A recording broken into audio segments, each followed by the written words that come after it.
A very warm good morning to all of you who have joined us here in this answer writing program of the Utique Academy. Those of you who are there on the Zoom platform, as well as those who are watching it live on the YouTube, I, Jawad Kazi, welcome you all to this last session of our answer writing program. Over the course of last more than a week or so, we have been discussing answer writing in the wake of the recent main examination. Each of our faculty had discussed questions from their respective areas and explained to students as to how you should methodically approach when you solve or attempt questions in UPSC mains. And in today's last session, I will be engaging a discussion on questions from world history as well as a few questions from current affairs. Let me share my PDF here with you so that the questions and the model answers are there before you. But before I do that, very quickly, let me just summarize as to how you should approach questions in main examination.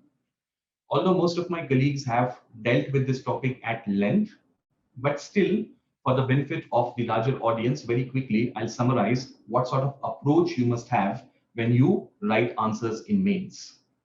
Guys, there are a few pointers that you must bear in your mind when you attempt answer writing. When you take up a question, the first thing that you must understand is that you have to define the scope of the question. That's the first and most important thing. Very often students write lengthy answers and they bring it to us and they ask us to assess them. Often they have a lot of expectation that they have written a very good answer, but the faculty generally advises them to be more concise and precise. What do we mean by being concise and precise? The mistake that candidates make initially, especially, is that they are not able to define the scope of the question. They are not able to understand what exactly has been asked. Okay? There is a specific niche that the question defines within which you have to stay and answer. Going peripheral is not going to help your case. Okay? Scope को अगर मैं explain करूं, it is like a playing field. Like say for example, अगर आप football खेल रहे हैं, तो जो आपका playing ground होता है, that is the scope. You have to stay. The ball has to stay within that ground for the game to continue. If the ball leaves the ground, then it's a foul. Similarly, here also, when you attempt answer writing in mains, you have to stay in that ground that has been defined in the question. And if you are not able to interpret that ground or what I call scope, then you end up writing up peripheral things which you feel are very good, maybe having a lot of facts, data, quality, etc. But the examiner doesn't think so because the examiner wants you to stay within that scope. So that's my first suggestion to you, that when you read the question, first try to define that scope. That's point number one. Point number two that you need to remember is, after you understand the scope of the question, then see what is the directive or the mandate that the question has given. Now, what do I mean by the directive or mandate? Guys, directive or mandate here means what sort of treatment is UPSC expecting of you for the content of the answer. Okay? This is given by keywords like explain, discuss, elaborate, analyze, critically analyze, bring out, substantiate.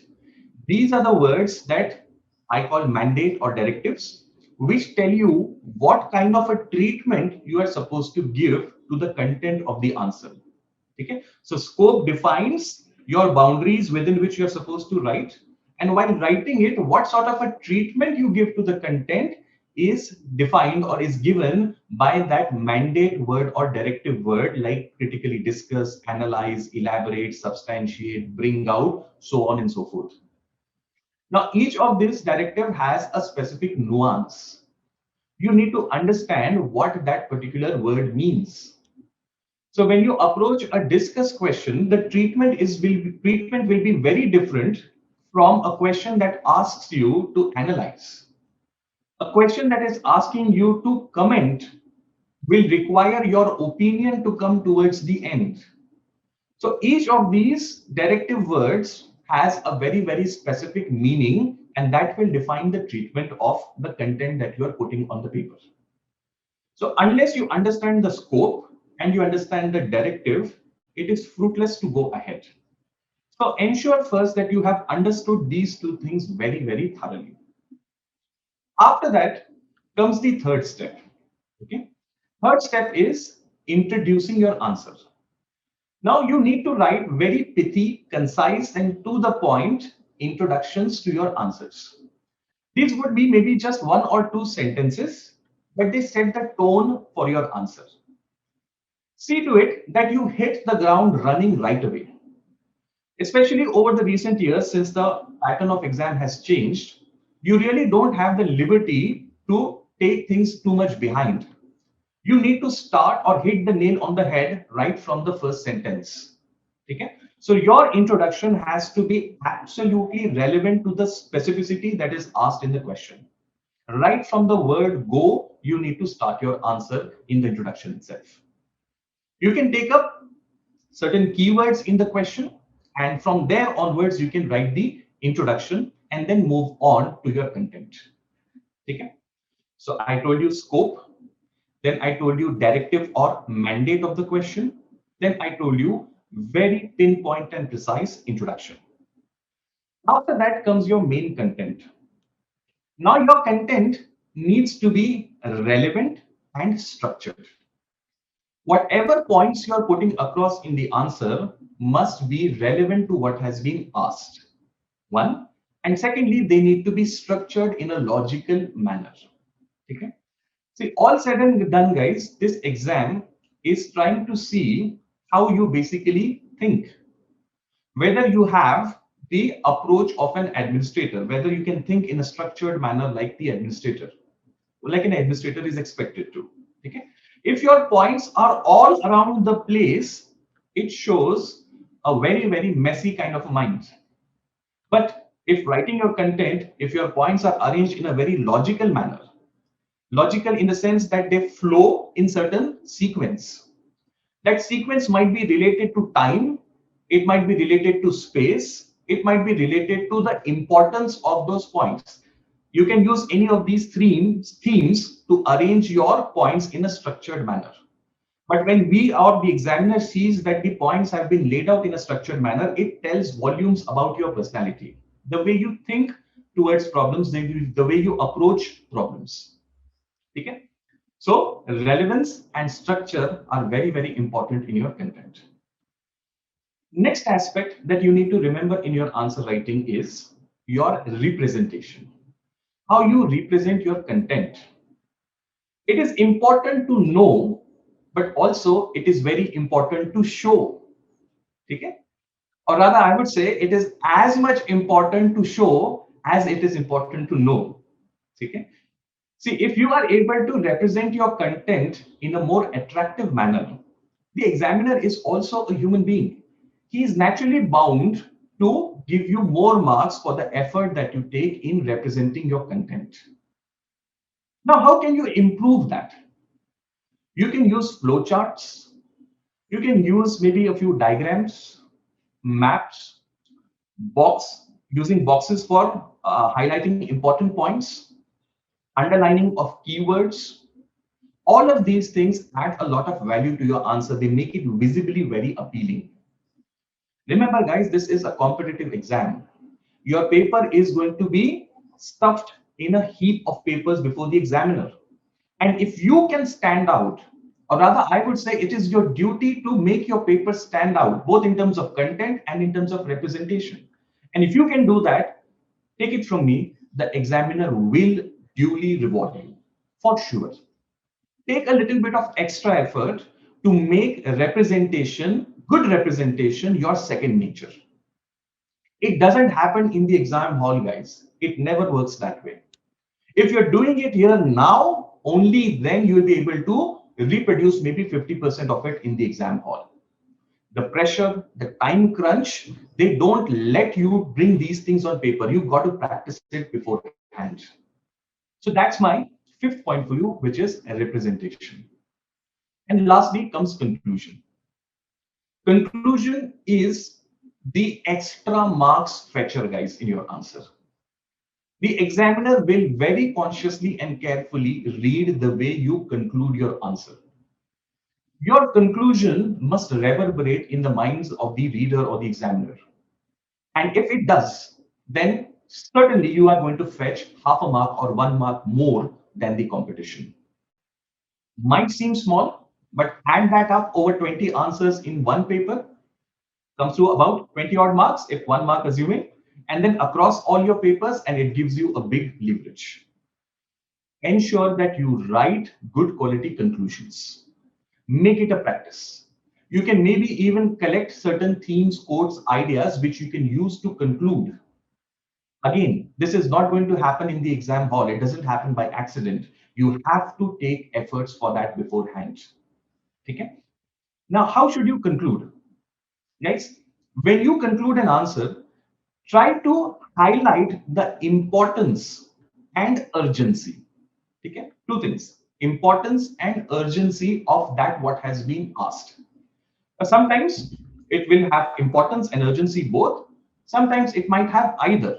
Okay? But you should try to ensure that you hammer down the importance or urgency or both if possible regarding what has been asked. Now, importance and urgency in what sense? In the larger perspective. Okay? Now, for example, if a question has been asked about manual scavenging in India, okay? It is a social problem that we have. After writing the entire answer, in the last sentence, you can show the contrast that on one side, we are an economic superpower, a budding space power, a military giant. And on the other hand, we have this caste-based debilitating practice in this age and time. It is high time that we change that. Okay. So what are you bringing out? You're bringing out both the urgency that it is high time and then the importance also. So this will tell the examiner that you are able to see the larger picture. You have that administrator's larger, you can say, canvas when you write or think about certain problems. So these are certain basic pointers, guys, regarding how you should approach answer writing. I'm not going into too much details about these because already several of my colleagues have spoken about these basic aspects of answer writing in previous sessions. Okay, so without further ado, I will now share the PDF on the screen, and then we can take over. We can start with the discussion of the questions and their answers. I hope you all are excited. I certainly am. Okay, let us take the first question over here. Means answer writing program. The first question from world history. Bring out the features of the Metternich system instituted by Congress of Vienna of 1815. It's a 10-marker question. 150 words is what is the margin that you have to write this answer. So let us see how best we can approach it. Okay. Let us define the scope of this question. The question is talking about bringing out the features of Metternich system, which was instituted by Congress of Vienna. So the question is very, very specific about the features of this particular system. The question is not asking you why Congress of Vienna was created, what was the background, how the French Revolution and era of Napoleon led to all of this. So you don't have to go into too much of background details of it. Okay? Let us see how we can start it crisply and precisely. And yes, it is saying the mandate is bring out. So it is not asking you to analyze. Okay, when it asks you to analyze, then you need to break down things, a complex thing, into a more simpler format. That is what you do in analysis. If it asks you to critically analyze, then apart from breaking it down, you also need to comment on it. Okay. Here the question is only asking you to bring out. So the mandate of this question is a simple one. You just need to draw out the features. Let us see how we can go ahead with this. The Congress of Vienna was called by major powers to discuss the post-Napoleonic political reorganization of Europe and the fate of France. Metternich was its chief architect, and hence the system instituted is named after him. Okay. Then we start with the features. The three major aims of the system were: it aimed at a rebuilding of European states that were destroyed by Napoleon. So one of the key features of this particular system was that whatever destruction had been carried out during the course of Napoleonic War, that had to be redressed. Okay, so it aimed to rebuild the European state post this era. Okay, so that is the first, you can say, major aim of it. Second, ensuring peace in war-torn Europe. Europe had seen continuous warfare right from the times of French Revolution, first the Revolutionary Wars and then Napoleonic Wars. So a period of around 25-30 years had elapsed since Europe was continuously seeing warfare. Finally, all the major powers wanted peace, they wanted time to recoup. So that's the second major aim of the system. Checking the spread of the ideas of the French Revolution. The French Revolution had given certain revolutionary ideas, such ideas which threatened the old regime of Europe. Ideas of nationalism, liberty, equality, fraternity, all of these ideas were completely antithetical to what the old regime espoused. The old regime was based on absolute monarchy. It was based on divine kingship. It was based on privileges based on birth. Now, all of this is completely antithetical to the modern values and ideals of liberty, equality, fraternity, nationalism, so on and so forth.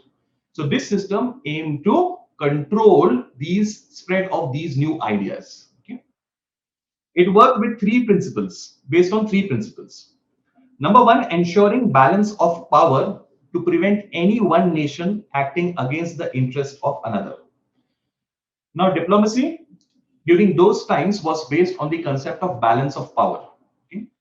Powers aligned amongst themselves in such a manner that no one single entity became so powerful that it can ride roughshod over others.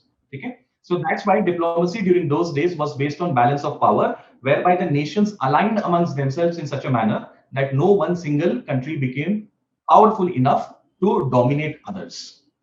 France under Napoleon had done that, and there was always a threat that it could be repeated. And hence, balance of power was very, very crucial after this particular era. Then, ensuring legitimacy of rule by handing over power to those ruling houses which were dispossessed by Napoleonic France. Now, Napoleon's war had altered the political canvas of Europe. It had replaced many ruling dynasties, whether it was in Italy, whether it was in Belgium, Netherlands, a lot many German princes, so on and so forth. Now, this was a threat again to the old regime. Okay? So the old regime wants the old rulers back in place.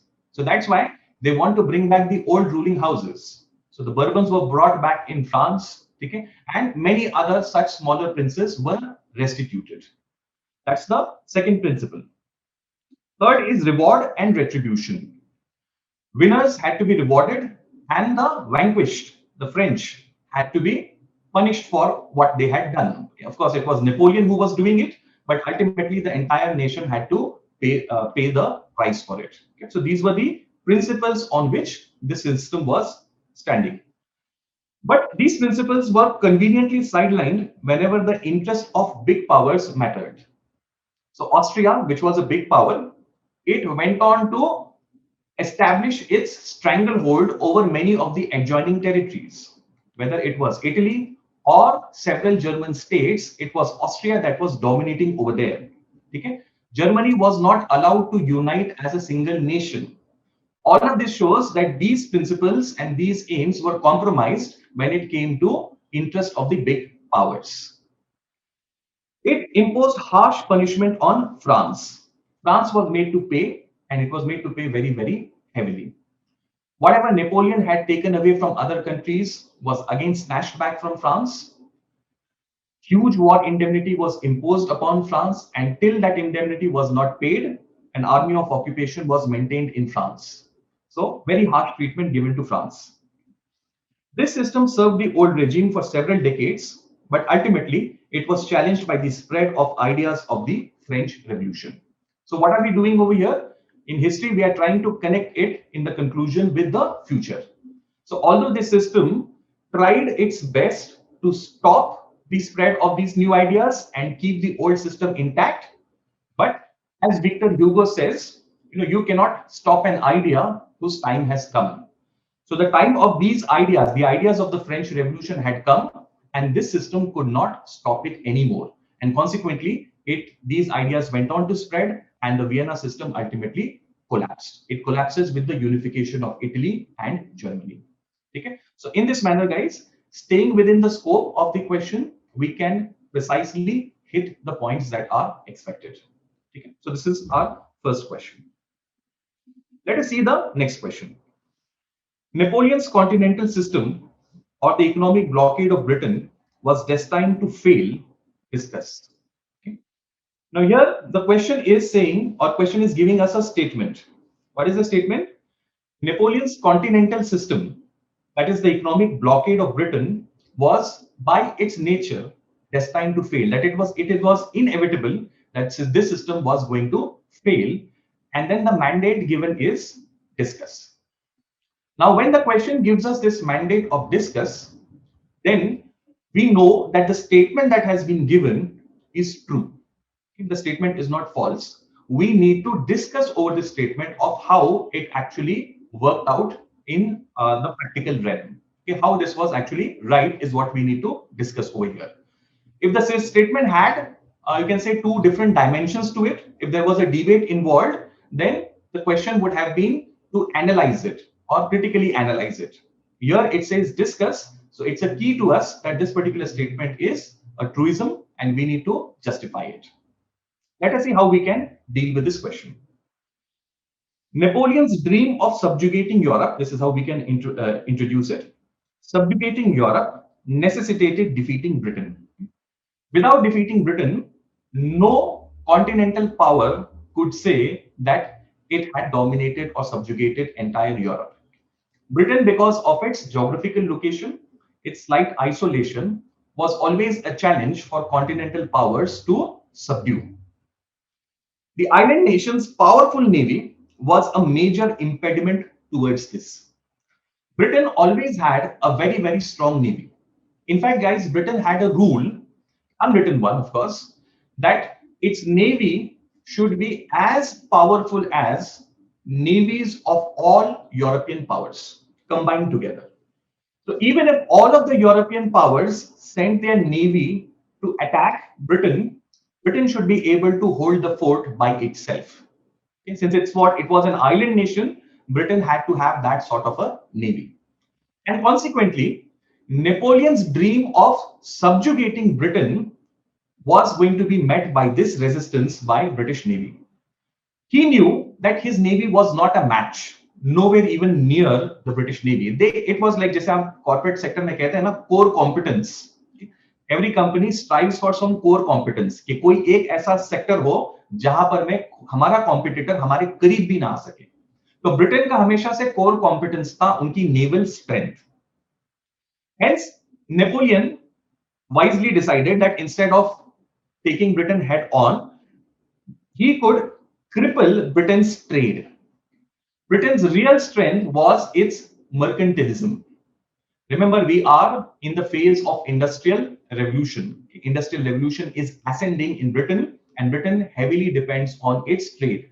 So Napoleon instituted this continental system, which was like a blockade, a naval blockade of Britain's trade.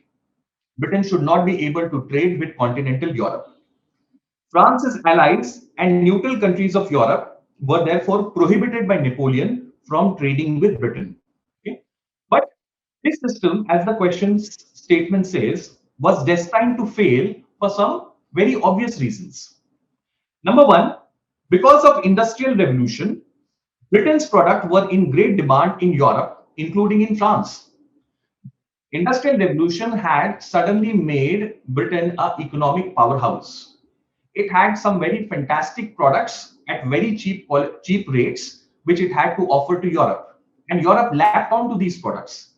People from France themselves loved these products. So therefore, holding back all of Europe from trading with Britain in these goods was going to be a big challenge. Second, France's dependence on material coming from British colonies.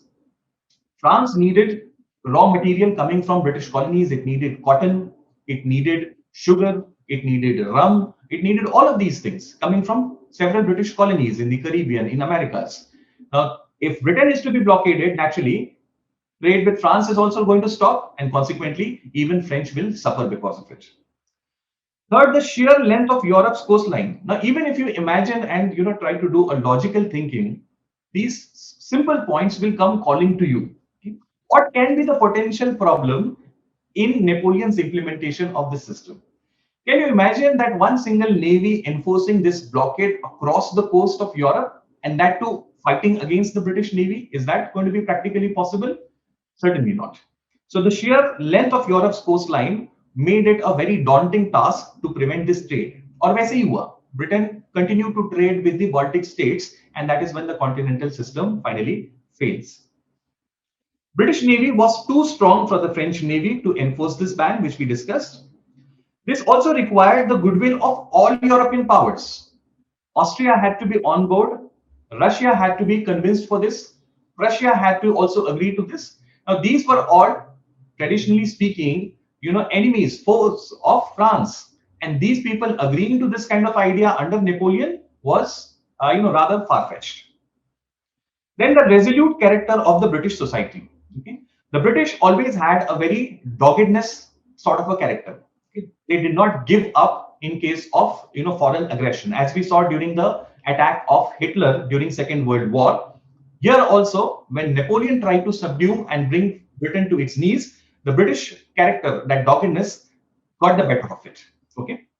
British traders were ingenious and they would use innovative ways to circumvent the ban and continue to trade with Europe. Okay. So because of all these reasons, success of this particular system of blockade of Britain was destined to fail, as it happened eventually. So this is the second question, and this is how you could go about answering it. Let's see the next question. Treaty of Versailles contained the seeds of a future conflict. Okay. After World War I, 1914 to 1918 is the period of World War I. The Allied powers imposed a harsh Treaty of Versailles on Germany. It was called as dictated peace, as the German delegation was not even given the option of discussing it. Germany was a major European power. The Germans were a very highly self-respecting people. They had a long and illustrious history, although not as a united country per se, but still they had common cultural bondings over several states. Now, to subject such a nation to such humiliation was naturally not going to be productive in the long run. Many of the provisions of this particular treaty were humiliating and debilitating for Germany. So they insulted Germany, as also they economically crippled Germany. Here then you can cite examples of some of the provisions of the treaty. For example, Germany was forced to accept the entire war guilt. मतलब Germany अकेला world war 1 के लिए जिम्मेदार है, ये उससे मनवाया जाता है.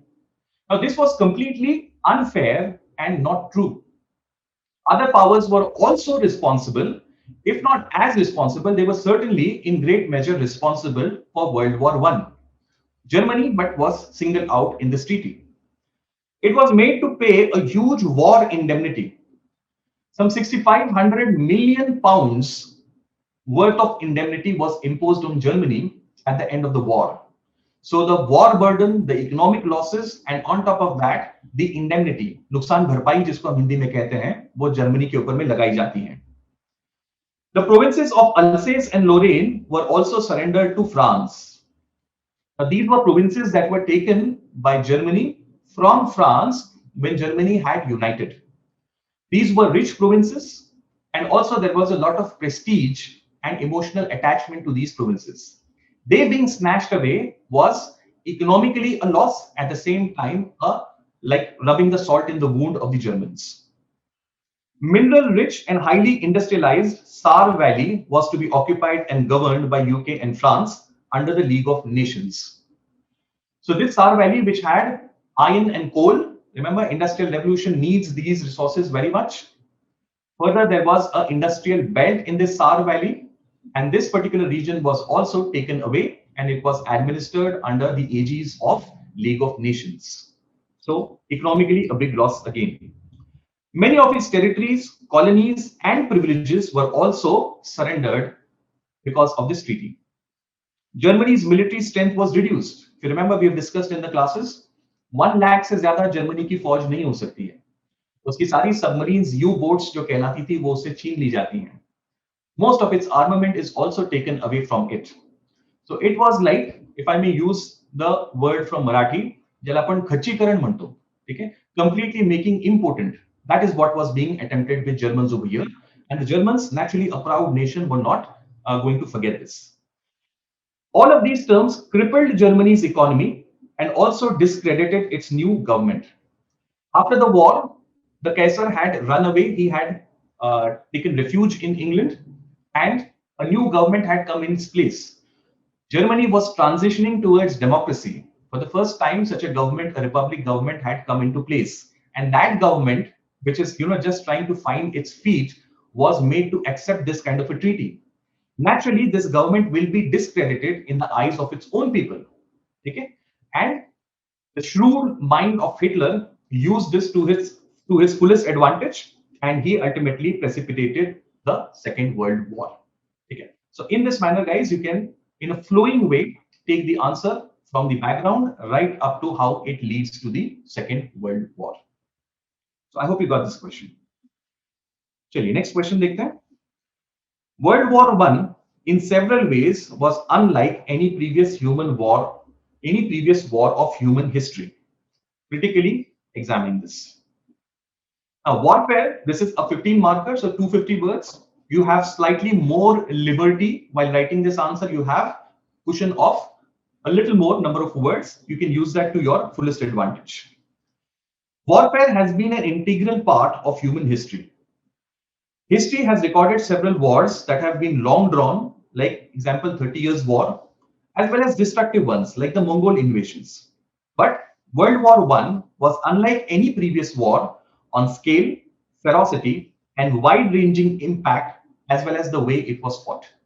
Now notice the introduction over here. Here we are trying to set the benchmarks right. The question is saying World War I in several ways, that is multiple ways, was unlike any previous war of human history. Now, when candidates writing mains, they had attempted this question, they focused the entire question only on World War I. They completely neglected any sort of comparison with previous such wars. See, if you don't give that comparison, then you are not justifying this phrase of the question, any previous war. So in the introduction itself, we have set the tone over here where we are setting the benchmark as to on what aspects World War I was different from any previous war. We also give some examples, cite a few examples, like I have given here the Mongol invasions or the 30 Years' War in mainland or in continental Europe. Okay? So what does this tell the examiner initially itself? That yes, you have understood all aspects of the question. Getting this? This is very crucial, guys, that you need to deal with all the parts of the question. Okay? Get that scope right. Don't go outside of it, and at the same time, don't constrain yourself in one part of the playground also. You need to use the fullest playground without going into the periphery. Okay? Nature of the war. How was this war different? Number one, it was the total war. Okay? We have discussed this concept in classes. Total war is a war where all the resources of the nation are mobilized for the war, and consequently, all the resources become a potential targets also for the war. Previously, warfare used to take place. There was death, there was destruction, but this complete mobilization of all resources and consequently targeting of resources during the war was not there. World War I is different on this account, that it's a total war, and so was World War II. So even infrastructure like bridges, roads, highways, hospitals, all of these then become potential targets for the enemy. The enemy is not going to see whether there are combatants or non-combatants in the particular area.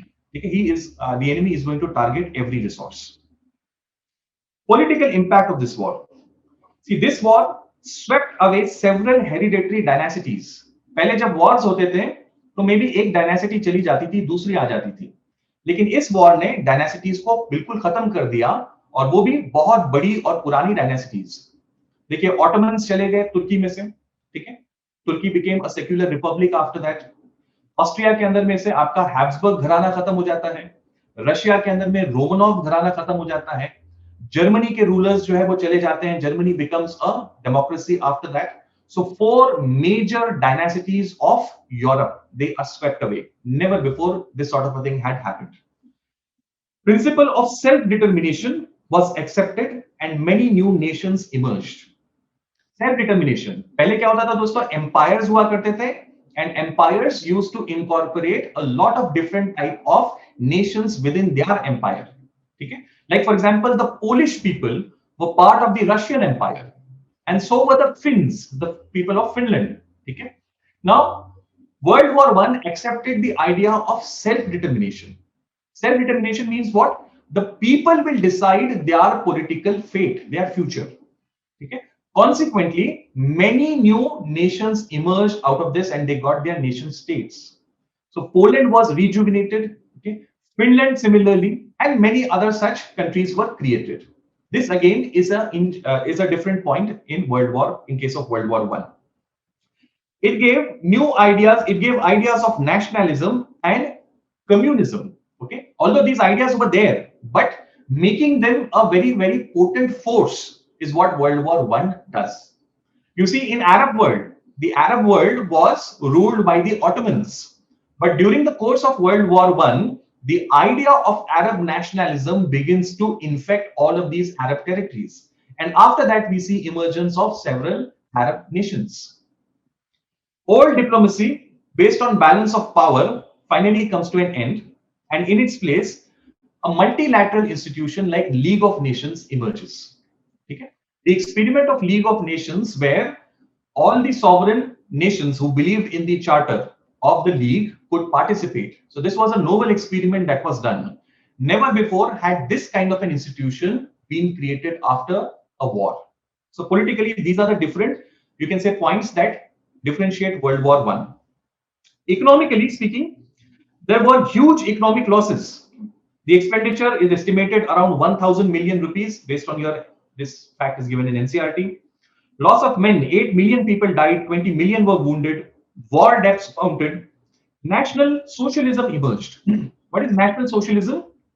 National socialism deals with nationalization of various sort of industries.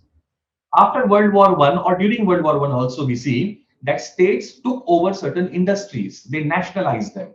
Another economic feature. War economy prospered. War economy, that is manufacturing of material related to warfare, that increased manifold. So these were the economic impacts. Socially, solving the problems of minorities was made a priority. Minorities across different regions of Europe now for the first time got their voice heard. Minorities in the Balkans, minorities in East Europe, minorities also in the erstwhile Ottoman Empire, all of these for the first time got the right to be heard. Say Jewish minority, it for the first time they got an official declaration from Britain that a separate Jewish state should be created. Balfour Declaration of 1917. So these are the issues related to minorities that are being taken up. Status of women changed. Since men were away at war, many of the men were handicapped, several died. Consequently, women got an opportunity to participate in the economy.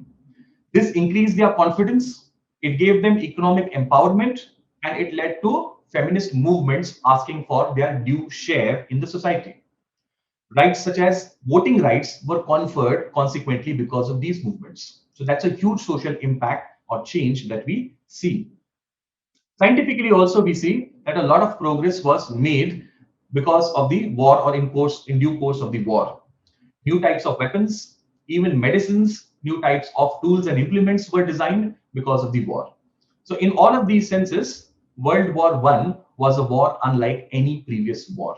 Okay? So we have delineated all of its aspects. I've given several examples in the draft. You could read them later. I'm just focusing on the broad themes of those points. Okay, let us take the next topic, next question. The next question is, elaborate the main characteristics of fascism. and how was Nazism different from it? Again, a 15 marker question. So 250 words to answer this. First, we then define what is basically fascism. It denotes certain political movements in Europe after World War I in countries like Italy, Portugal, Spain, etc. It aimed to establish strong dictatorships to steer the country out of the post-war crisis and re-establish the lost glory of the nation. So this was a political movement wherein an individual who claimed to be like a messiah, okay, uses the post-war crisis and promises the people that he will be able to steer out the country out of the, you can say, abyss that it is lying in. Its main characteristics included need for complete unity of power, dissolving opposition parties, and a police state to crush all sort of dissent. All the power is concentrated in the hands of that one individual who promises to be all knowing, all wise, and the right guy who will take the country out of the problem. ठीक है? So fascism के अंदर में ये central tendency आप देखते हैं. Italy में मुसोलिनी यही चीज प्रॉमिस करता है. स्पेन के अंदर में Franco does the same thing and so does Hitler also. It was highly nationalistic and identified itself with the need of the state, suppressing the need of the individual. So, individual के rights इसको मायने ना देते हुए larger national interest को priority रखना, यह fascism की एक इंपॉर्टेंट टेंडेंसी होती है या एक फीचर होता है. अब वो कितने सेंस में या कितने हद तक सही में नेशन की प्रायोरिटीज को ध्यान में रखता है, ये बात अपनी जगह अलग डिबेट रहेगा. लेकिन इंडिविजुअल से ज्यादा नेशन इंपॉर्टेंट है, ये प्रायोरिटाइज या ये एटलीस्ट आइडिया सेल किया जाता है इन fascism. This often creates a national racism to encourage unity amongst the people. So Italy में, for example, they sell the idea of the grandeur of ancient Rome. जैसा रोम ancient period के अंदर में it was a big marvel. We have to achieve that same glory. We are from that same Roman stock. ठीक है? And we can do that. ये सारी चीजें जो है वो बेनिटो मुसोलिनी सेल करता है to Italian people, so that people then get united around that one common aspect or common cause of that ancient glory. This is very common to fascist leaders world over. Hitler भी उसी तरीके से Nordic Aryan race को glorify करता है. That Nordic Aryan race is the most exalted race. It is the most powerful, most intelligent race, and it will rule the world. And consequently, all the Germans rally behind or unite behind this idea of Hitler. Of course, not all. There were always exceptions, but it was a very powerful idea at that time. To strengthen the state, media such as newspaper, radio, television, etc., all were controlled. So fascism की एक important tendency होती है कि you cannot dissent, you cannot criticize, you have to agree to what is being, told to you. Anybody who dissents is, treated very badly by those in power. और इस decent को curve करने के लिए media के ऊपर में strict control रखा जाता है. रेडियो, न्यूज़पेपर्स, टेलीविजन, ये सारी चीजों के ऊपर में कंट्रोल रखा जाता है. फर्स्ट टेलीविजन से यहाँ पर मुराद ये है कि जो फिल्म्स उस वक्त में बनाई जाती थी, Hitler was very fond of making his own films. He had an entire department dedicated for that. So through that people were controlled. It creates a military or a paramilitary structure within the government. Now, to control the people, you need to have muscle power. You need to have gundas, hoodlums, which will, deal with people who try to challenge you. So such paramilitary structures are created. जैसे Hitler की case में you had the SS. ठीक है? Now this SS was the dirty tricks department of Hitler. ठीक है? Anybody who had to be dealt with, SS was given the task and they used to physically deal with that person. Autocratic style of government. No political liberty. All the powers concentrated in the hands of the leader and no political freedom to the people. Freedom of speech and expression were compromised. Electoral systems were rigged to ensure the dominance of the fascist party. Elections were done in such a manner to suit the fascist party. Elections होते भी थे तो वो इस तरीके से होते थे, इस डेट पर होते थे, कॉन्स्टिट्यूएंसीज ऐसी अरेंज होती थी, प्रोपेगेंडा इस तरीके से चलाया जाता था कि फासिस्ट पार्टी ही इलेक्शंस के अंदर में जीतेगी. Parliament had no check on the government. Parliament could not pause or hold the government to account, because in any case, majority of the members were from that party and opposition was completely silenced. It was weak. It could not bring into question the actions of the government. So these are some of the, you can say, characteristic features of a fascist government. Now let us see, how does Nazism differ from it? Now remember guys, Nazism is going to have most of the characteristics common with fascism. Okay? So power concentrated with single leader, police state, absence of police, political liberty, racism, long lost glory, ये सारी चीजें common होगी between Nazism and fascism. But there, there are some distinguishing characteristics that mark out Nazism from fascism. What are these characteristics? Nazism के अंदर में कुछ unique characteristics थी, जिसमें पहले आता है anti semitism. Okay, what is this anti सेमाइटिज्म?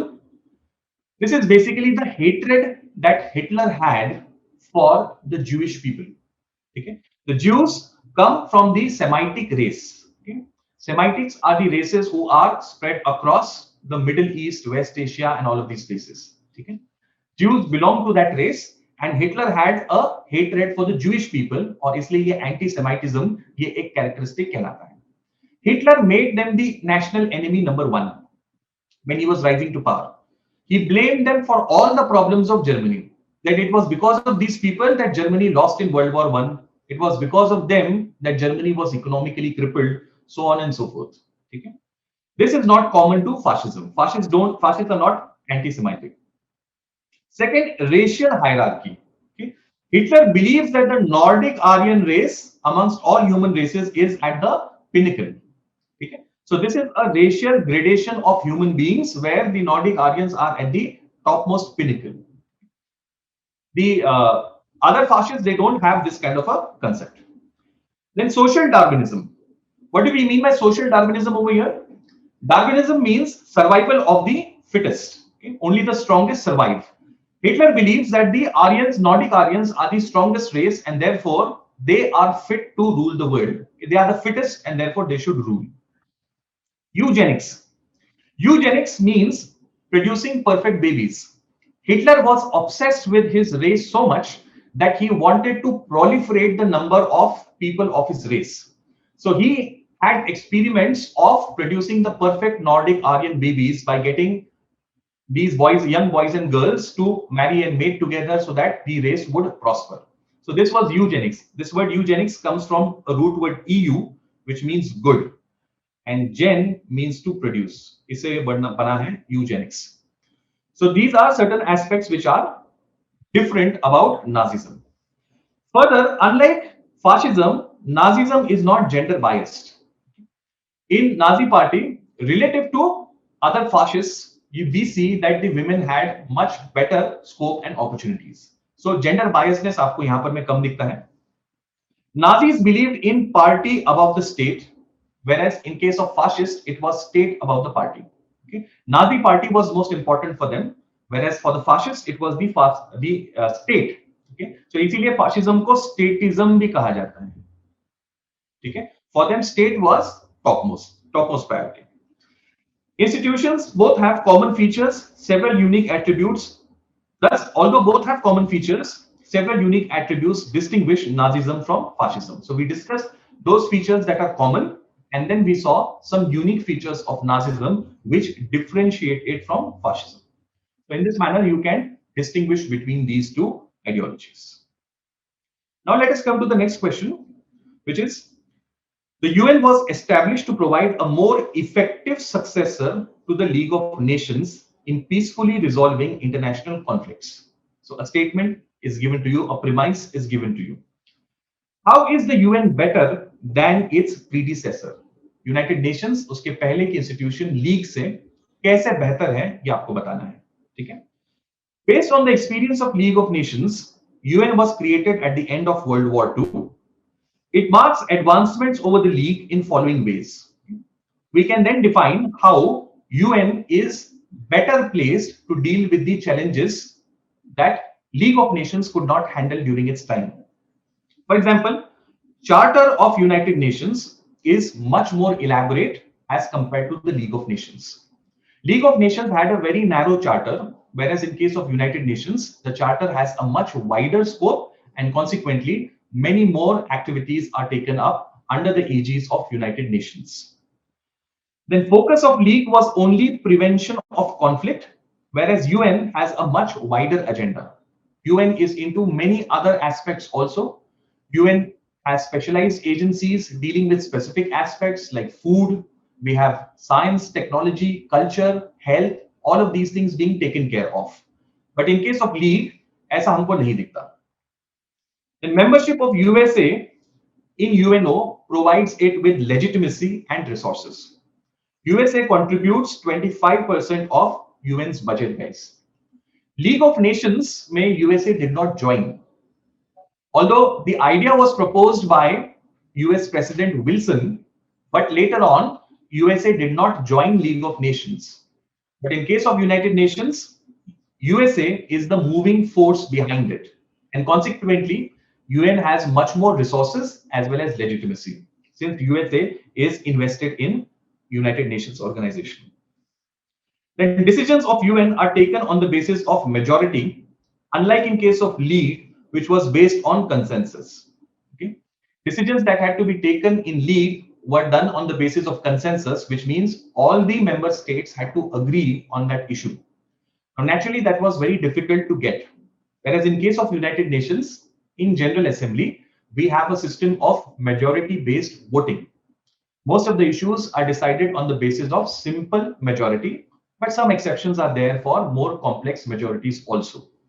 But in case of League of Nations, the decisions were based on consensus, which was very difficult to enforce. Therefore, decision making is much easier in case of United Nations as compared to League of Nations. Then, unlike the League, UN can meet more than once in a year.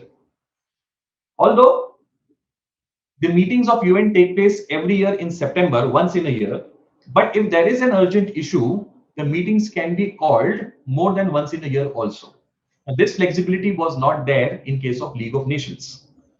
UN can impose sanctions, it can impose arms embargoes, travel bans, diplomatic restrictions, etc.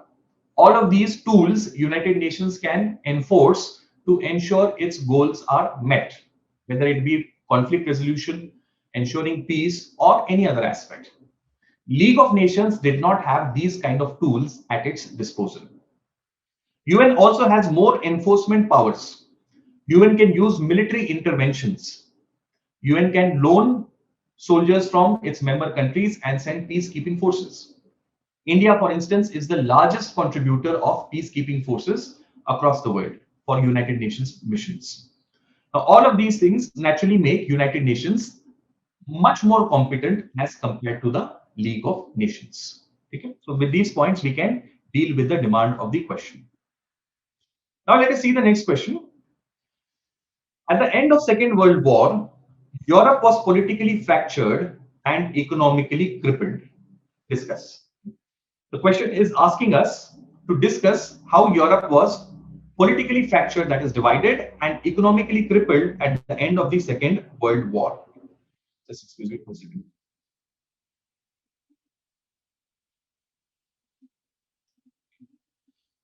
World War ended in 1945, leaving both the victors as well as vanquished under massive strain. So although the war ended, the Allies won the war, but even the victors were equally strained because of the losses that were there in the war. This end of the war brought to fore a sharp divide between Russian communism and Western capitalism. Okay? So first we deal with the politically fractured nature of Europe. At the end of the war, Europe is divided. On one side you have communism and on the other side you have Western capitalism. The tenuous alliance between USSR and Western powers during the World War II is ruptured immediately after the war. Although both were allied powers, they fought, so to speak, together in the war. But immediately at the end of the war, this tenuous alliance is ruptured. You can use some quotes also here. Stalin, for example, famously remarked in 1946 that peaceful coexistence with the West is impossible until final victory over capitalism. So this shows the temper of the age, where both these ideologies and both the countries are ranged against each other. Churchill spoke about what we know as the Iron Curtain being drawn across Europe. East and West Europe were divided by this Iron Curtain. So Iron Curtain here signifies a lack of visibility of either sides and also the more permanent nature of this division. The word iron signifies these two things over here. So this shows how Europe was actually divided politically based on these two thoughts or ideologies. Each side tried to influence other nations to join its camp. Now, not only are these two sides divided, but there is also a race amongst these two to win more and more camp followers. So, for example, in violation of Yalta Agreement, communists imposed their rule in Poland, Hungary, Bulgaria, Romania, and later even in Czechoslovakia. Okay? Yalta Agreement में both had agreed that this kind of imposition of one's ideology will not be done. And people should be free to decide their own political future. In complete violation of that, the communists ensure that their governments are installed in these East European countries. Okay? Czechoslovakia, incidentally, was the only multi-party democracy in East Europe. This created the fear of what was called as the domino effect. If one country becomes communist, then it will have an impact on its neighbor, and consequently, one after another, each country will go on turning towards communism. This was called as the domino effect, and it was used in the heydays of the Cold War as a fear of spread of communism. This led to USA under the Truman Doctrine taking a more active role in world politics. Guys, USA after its independence had always been preferring isolation from international politics. Okay? But after World War II, now USA, because of this fear of communism and also realizing its strength and position in world politics, changes this stance under President Truman. Truman came out with this doctrine whereby that isolationist phase was ended and America now actively interfered in the international politics, especially to contain or control the spread of communism. The Marshall Plan, NATO, arms and space race, interference in other nations, installing governments, all of these things are manifestation of this change of stance, the Truman Doctrine, coming out of that isolationist phase. Internally too, many countries went through the political churn. Germany was carved into two. Germany is divided into two. You have East and West Germany, either side under communism and another under the Western liberal, democratic, capitalist type of government, respectively. And frequent changes of government took place in many countries. So this is the political upheaval that is taking place in Europe. The war also led to economic ruin across Europe. Then here we can cite how the war led to losses of human beings, material resources, how it impacted economies. So you can give here some data. 40 million lives were lost.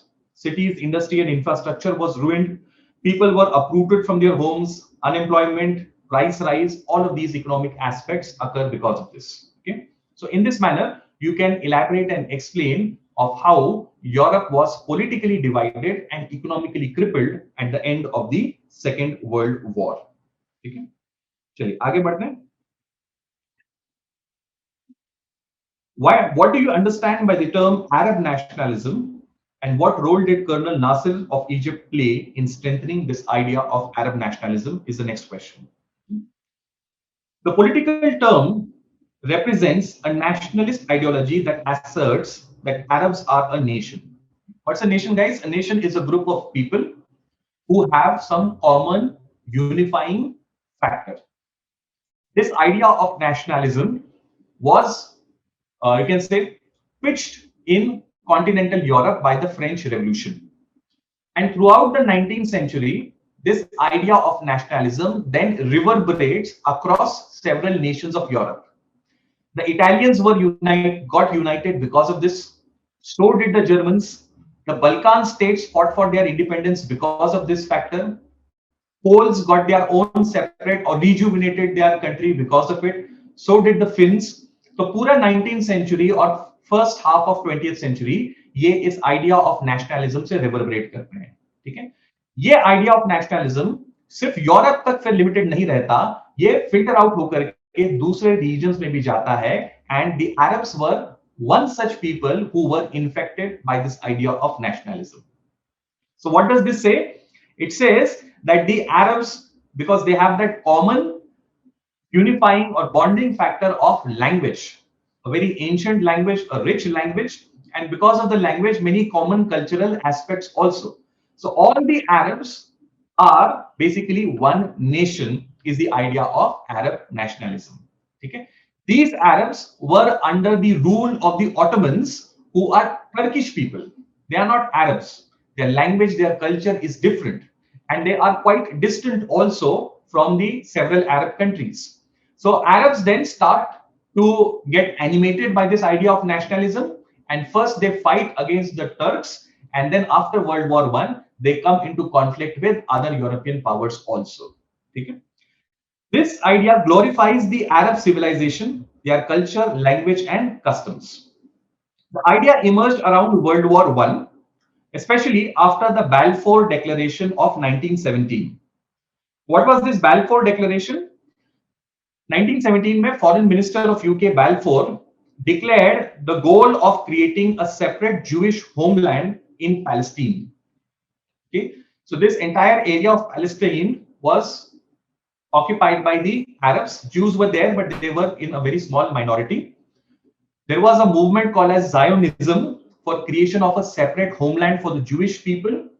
This movement influenced British politics, and the British government came out with this declaration in 1917, promising a homeland in Palestine for the Jewish people.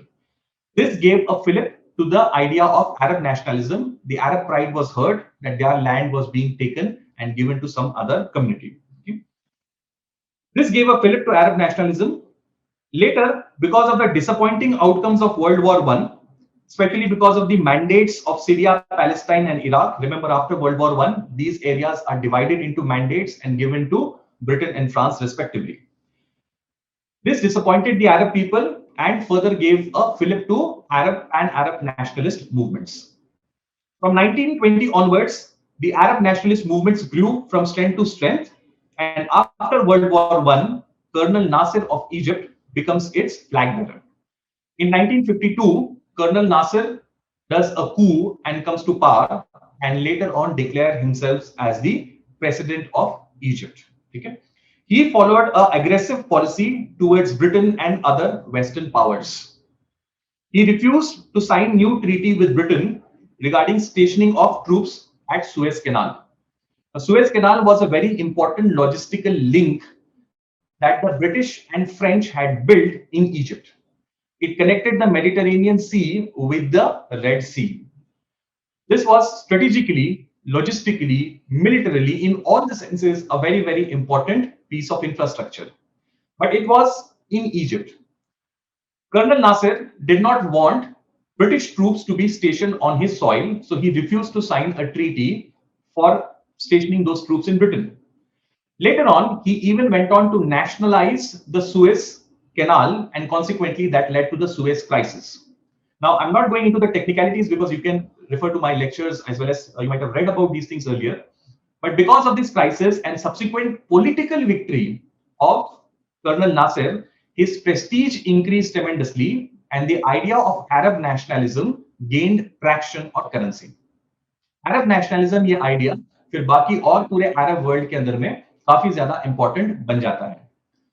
Nasser supported other Arabs, like for example, he supported Algerians against France, he supported Iraqis against the domination of British, and he in a way became the champion of this idea of Arab nationalism. But unfortunately, this idea for the Arabs, of course, did not last long, and after Nasser's death, the idea has lost its, you can say, significance or importance. Mutual jealousies, factionalism, all of this led to the weakening idea and ultimate literal demise of this idea of Arab nationalism. ठीक है? चलिए एक और question देखते हैं world history का. The westward expansion of America in 19th century brought to fore the conflict of interest between northern and southern states that led to the Civil War. Elucidate. Now, here the mandate of the question is elucidate. LUC is a root word जिसका मतलब होता है light. ठीक है, तो इसको हम literal sense में अगर कहेंगे एल्यूसिडेट को, तो इसका मतलब होता है प्रकाश डालना. ठीक है, जैसे हम हिंदी या मराठी में क्वेश्चंस देखते थे पहले स्कूल में, तो वही है ये कि इसके अंदर में आपको क्लैरिटी देना है, प्रकाश आपने जलापन बनतो. ठीक है, so let us see how the westward expansion of America led to the civil war.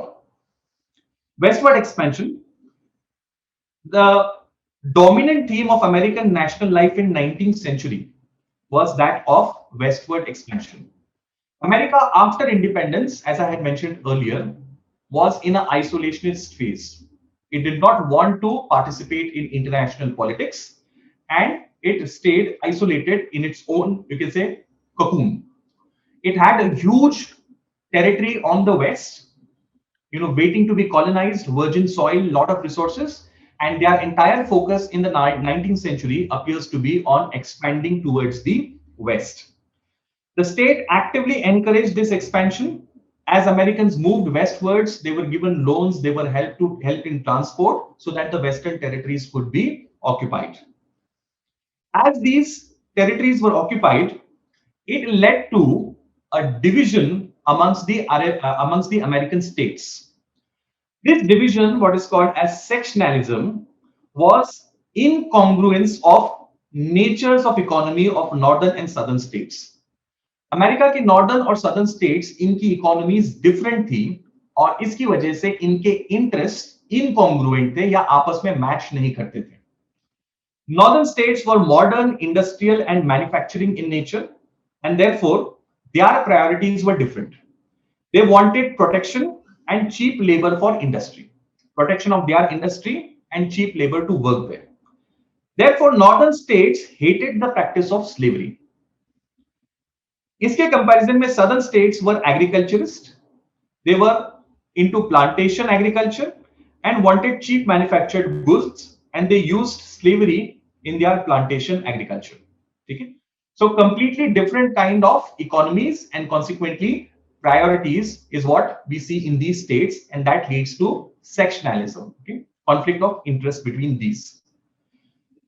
तो जैसे ही लोग वेस्टवर्ड एक्सपैंड करते थे और नए स्टेट्स को अमेरिकन यूनियन में इंक्लूड करने की बात आ जाती थी, तो नॉर्दर्न और सदर्न स्टेट्स के बीच में कॉन्फ्लिक्ट शुरू हो जाता था कि नया आने वाला जो स्टेट है वो फ्री स्टेट होगा या स्लेव स्टेट होगा.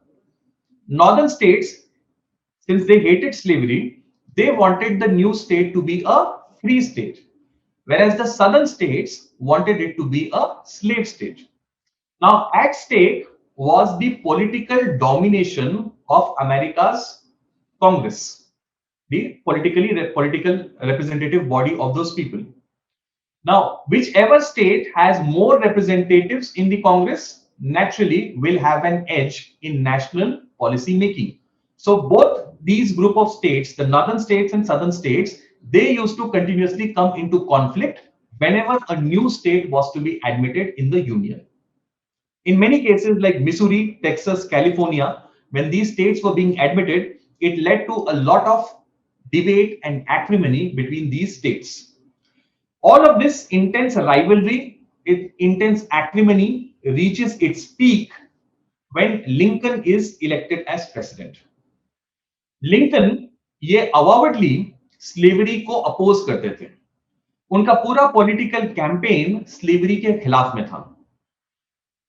नॉर्दर्न और सदर्न स्टेट्स दोनों मिलकर के प्रेसिडेंट के इलेक्शन में वोट कर रहे हैं. सदर्न स्टेट्स ने लिंकन को बैलेट पेपर पे उनका नाम भी नहीं रखा था. इसके बावजूद Lincoln gets elected as president. Now this was like the final end of the debate on slavery is what the southern states felt. अब लिंकन प्रेसिडेंट बन गए हैं, अब स्लेवरी को वो abolish करेंगे ही, because that is his declared agenda. So irritated by this, southern states, 11 southern states, they decided to secede from the union, that is come out of the union, and they formed a loose confederacy for this purpose. Lincoln declared this secession illegal, and he decided to fight against this confederacy which ultimately led to the Civil War in America from 1861 to 1865. Okay? Thus, because of this westward expansion and consequent conflict between northern and southern states, we see that civil war takes place in America. Fortunately, because of resilience and tenacity of President Lincoln, ultimately the Union survived and even the slavery was abolished. So in this way, we can trace how the westward expansion led to differences between North and South, leading to the Civil War and ultimate settling of this question.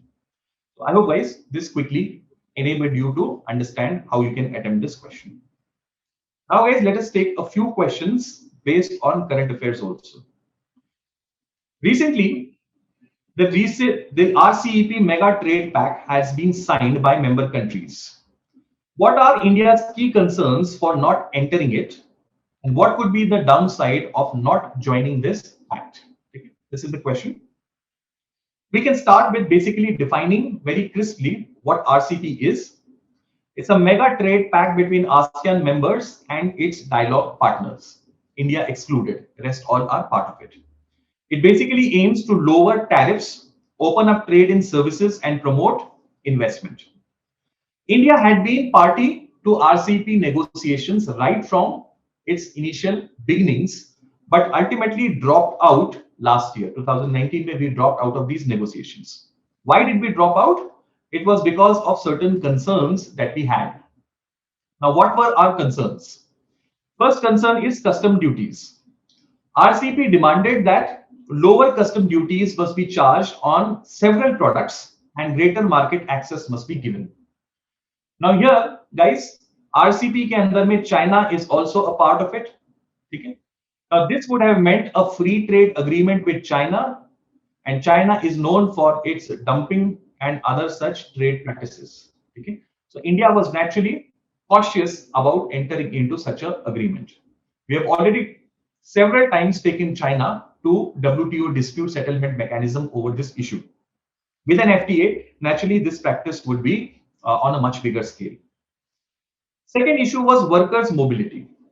Now, our strength is our human resource. Okay? Our professionals who provide different types of services, they are a real strength. And therefore, we want easier norms of mobility for our professionals, particularly IT, pharma, and all these sunrise sectors. But many of these developed members, like Australia, New Zealand, they were not ready to be flexible on this issue. So that's our strength naturally in this bargain. If we give something, we also expect something in return. But these countries were not ready to be flexible on mobility of Indian workers. So that was a second concern. Third is our trade deficit.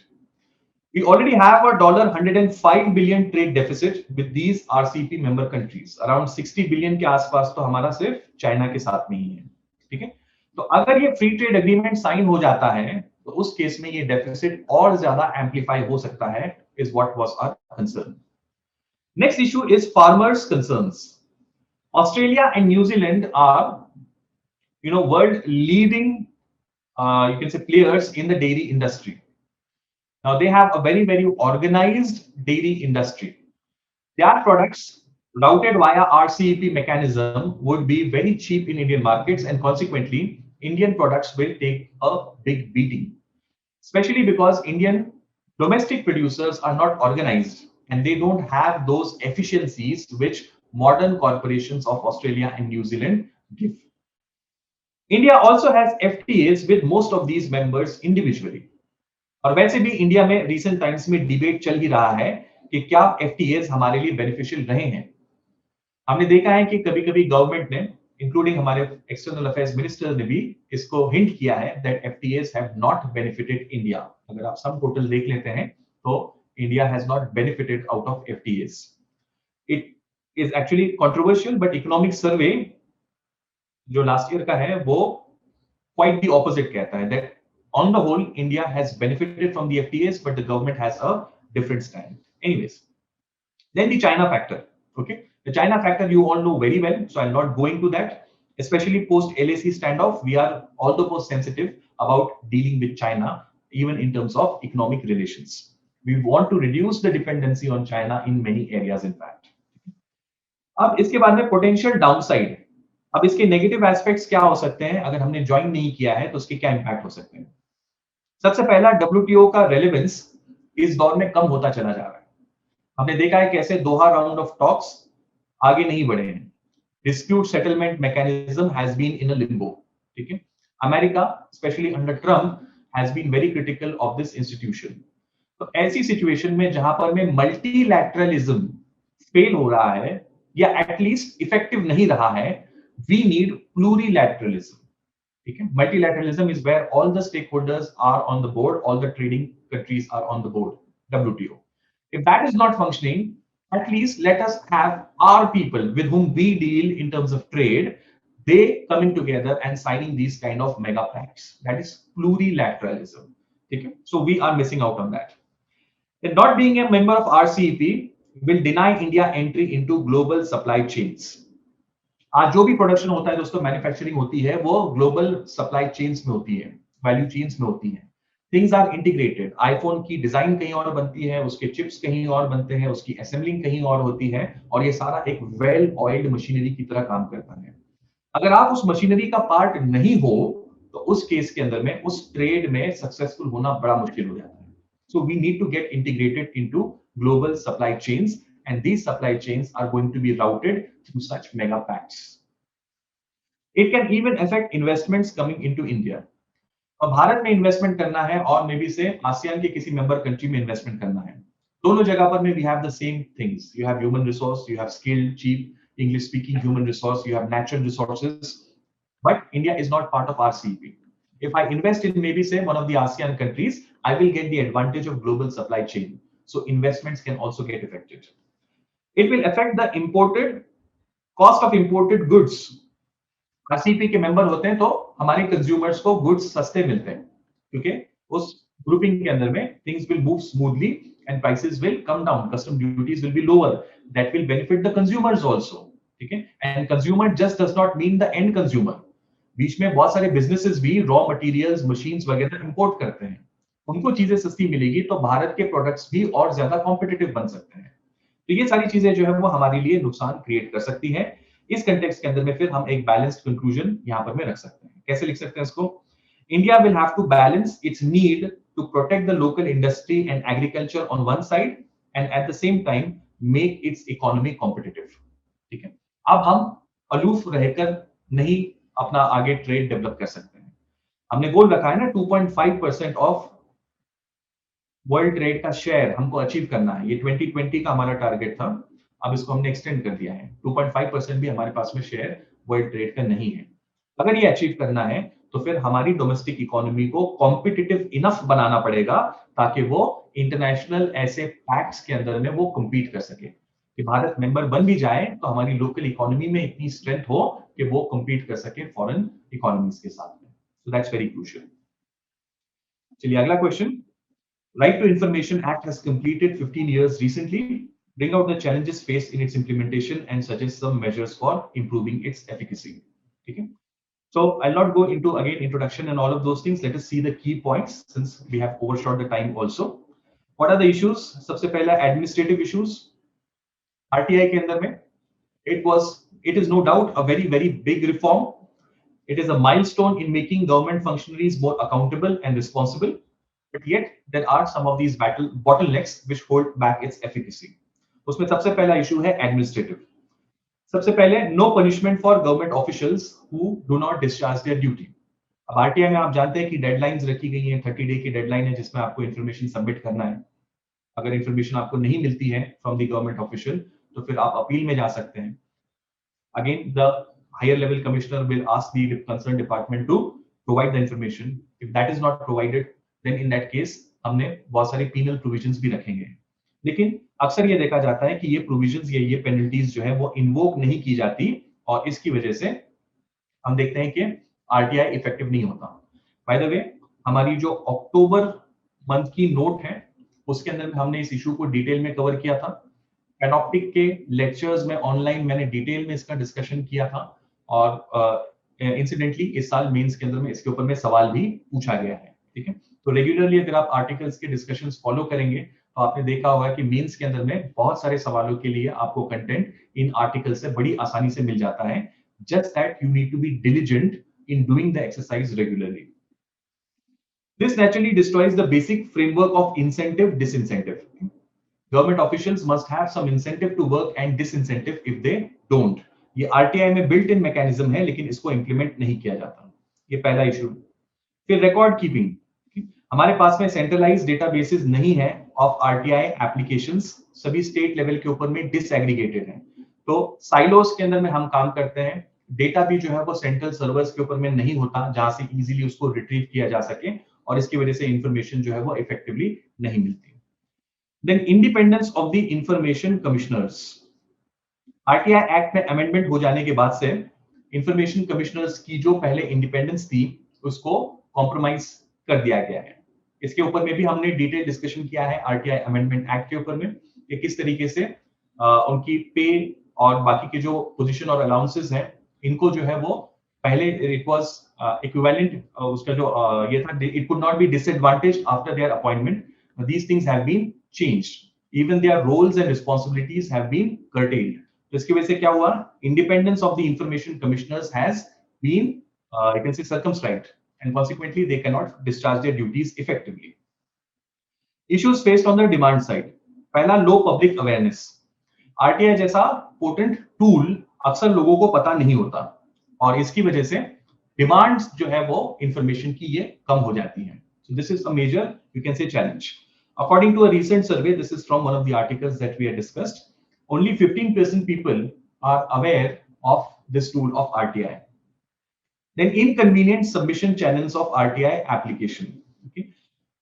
Online या electronic means के जरिए से इनको receive करने के लिए जो ease होना चाहिए वो अभी भी इंश्योर नहीं किया गया है, ऑल्दो आरटीआई एक्ट में इसके लिए प्रोविजंस बनाई गई हैं. Harassment of RTI activist. हमने बार बार ये देखा है कि आरटीआई में जो एक्टिविज्म करते हैं अक्सर उन लोगों को जो है वो फिजिकल अब्यूज या मेंटल हैरासमेंट इसका सामना करना पड़ता है. There have been many RTI activists who have been allegedly murdered because of their RTI activism. Issue on supply side. ये तो हो गई demand side. अब supply side. To provide information within 30 days. RTI Act कहता है कि 30 days में information मिलनी चाहिए, लेकिन more often than not we see that this deadline is not met. So timely information नहीं मिलती है. Inadequate training to your information officers, public information officer, and first appellate authorities. Now, these people are randomly given the responsibility of information officer and so on and so forth, but they are not effectively trained for the job. Lack of behavioral training. Government officials को behavioral training जिस तरीके से मिलनी चाहिए, especially those who are working in RTI, that is very, very lacking. Mission कर्मयोगी वगैरह हमने start किया है, so hopefully these things will be taken care of, but then as of now it is not. Denial of information by government. A lot of information is denied by the government using the national security related clauses. So Official Secrets Act हो गया या national security related clauses को use करके information deny की जाती है. अब question ने हमको एंड में कहा है कि इसको सजेशंस दीजिए इंप्रूव करने के लिए. Then we can towards the conclusion give some suggestions for improvement. Digitization, suo motu disclosures जैसे राजस्थान ने बनाया है जन सूचना पोर्टल, ऐसे होना चाहिए. Independence of information commissioners, engagement with civil society. These are some of the suggestions that we can give to make RTI more effective. So this was one more question regarding Right to Information Act. चलिए अब आखिरी question हम देखते हैं. Do you think India needs a fiscal council? Substantiate with cogent arguments. अब यहाँ पर opinion based आपको क्वेश्चन पूछा है.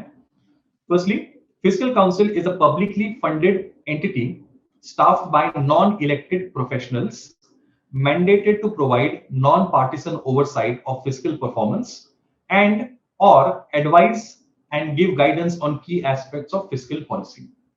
दोस्तों बहुत सारी डेमोक्रेटिक कंट्रीज के अंदर में फिस्कल ओवरसाइट रखने के लिए फिस्कल काउंसिल अपॉइंट किया जाता है. अब फिस्कल क्या है? Fiscal basically deals with how government mobilizes money through taxation and spends that money for public purpose. That aspect of government is called as the fiscal management. ठीक है.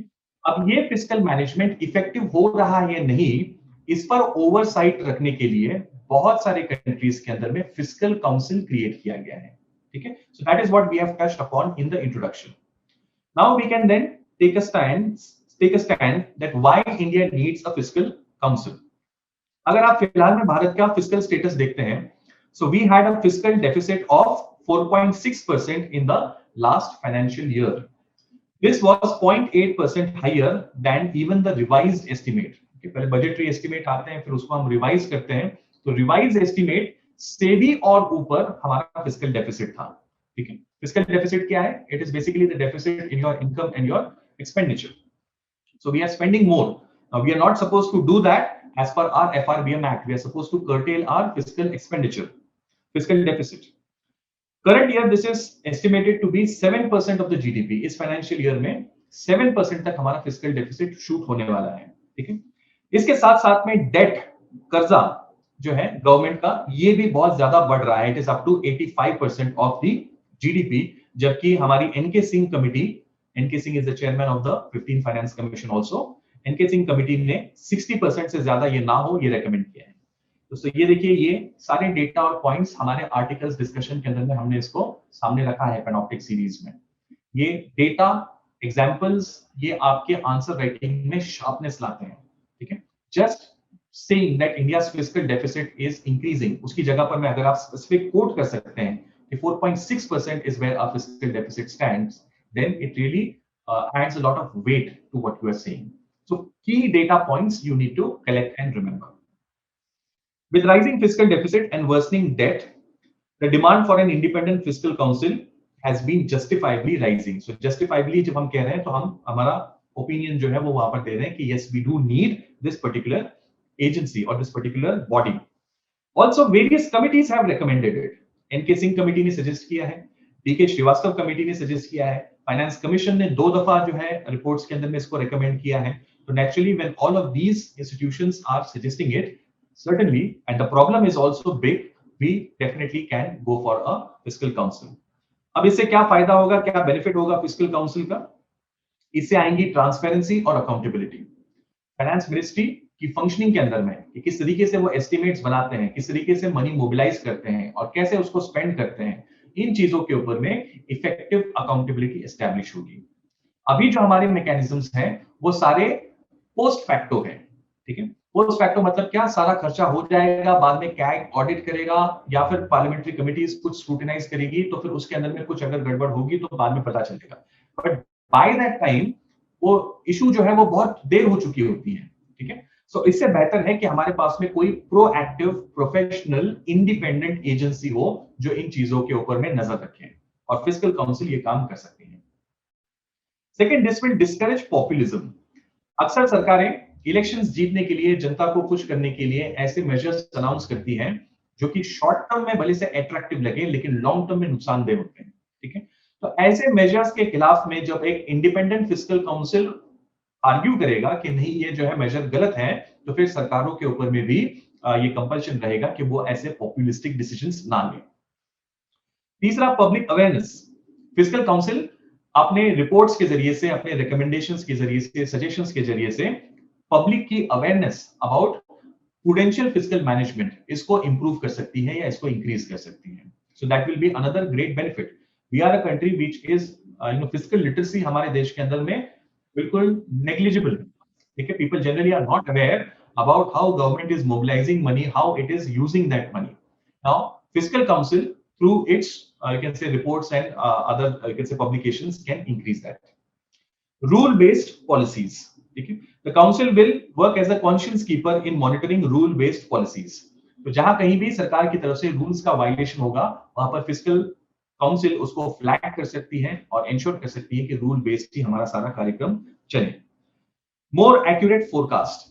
Finance ministry के जो फोरकास्ट होते हैं, naturally finance ministry all said and done, government को जो है वो कुछ चीजें करनी पड़ती हैं और फिर वो कुछ चीजें इन्फ्लेटेड के जो है वो बताई जाती है कि पिक्चर बहुत रोजी है, लेकिन रियल में सिचुएशंस उतनी नहीं होती. तो फिस्कल काउंसिल एक इंडिपेंडेंट बॉडी होने के नाते रियलिस्टिक फोरकास्ट बता सकती है. जैसे जीएसटी के बारे में, अब जीएसटी के हमारा रेवेन्यू कितना एक्सपेक्ट हम कर सकते हैं, government will actually try to show a much higher figure. Fiscal Council can be more wiser in terms of its forecast. तो ये चीजें फिस्कल काउंसिल की डेफिनेटली भारत को हेल्प कर सकती हैं और इस तरीके से हम इस इशू के ऊपर में स्टैंड ले सकते हैं। ठीक है, हमने आर्ग्यू किया, सब्सटैंशिएट किया, कमिटीज के रेफरेंसेस दिए, आर्गुमेंट सजेस्ट की और फिर अपने स्टैंड को जो है वो हमने पूरी तरीके से पेपर के ऊपर में हमने एक्सप्रेस किया। तो ये था question regarding the fiscal council. So I had planned to take the discussion of these 12 questions for today. I hope this discussion was beneficial for all of you. YouTube के ऊपर में भी सेशन जो है वो लाइव चल रहा है। YouTube के ऊपर में आप लाइव चैट में और कमेंट बॉक्स के अंदर में आप लिख करके जरूर बताइए कि आपको ये सेशन कैसा लगा। Will you like to have more such sessions also in future? Do let us know your thoughts about it, and we will certainly be happy to interact with you with more such answer writing related exercises. So on that note, I will call it a day for today, and I will see you next time. And next week, we are again resuming our Panoptic series also. In the last few weeks, I have not been able to engage those sessions on YouTube, but I assure you that that series will continue and we will cover up the ground that we have lost also. So on that note, let me ask your leave for today. We will call it a day over here. Thank you very much. Subscribe the Unique Academy's YouTube channel and press the bell icon for latest updates and videos.